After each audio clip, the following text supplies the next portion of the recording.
गोंदिया जिल्ह्यातील ग्रामीण भागात एप्रिल महिना सुरू होताच पाणी टंचाईची समस्या सुरू झालेली आहे। आपण बघू शकता या ठिकाणी बोरवेलकडे नागरिक महिला पाणी भरण्यासाठी रांगा लावलेले आहेत। आमच्यासोबत बोलण्यासाठी या गावाचे सरपंच आहे। सरपंच साहेब काय सांगणार, अशी समस्या आपली उन्हाळ्यात नेहमी राहते का? नेहमी राहते।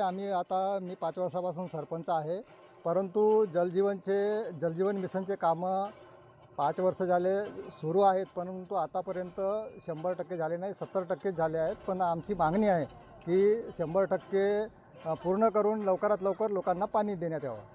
अशी समस्या दर उन्हाळ्यात राहते का? हो, चौथा महिना सुरू झाला का पाण्याची समस्या खूप राहते, लोकांना खूप परेशानी होते। मी याची समस्या म्हणून 1 किलोमीटरपासून वावरातून पाणी आणतो आणि यांची समस्या पूर्ण करतो।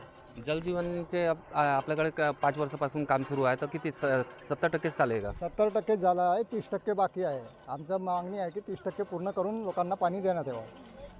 अशी नेहमी अशीच गर्दी राहते का इथं? हो, नेहमीच अशीच गर्दी, याच्यापेक्षा जास्त राहते। आता कामावर गेले आहेत लोक, नंतर आल्यावर गर्दी होईल।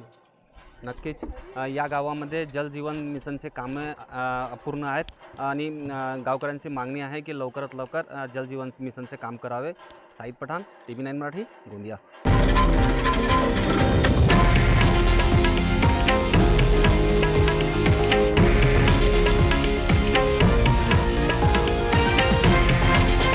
हे आहे देशातील नंबर 1 न्यूज नेटवर्क आणि आपण पाहत आहात TV9 मराठी, एकमेव।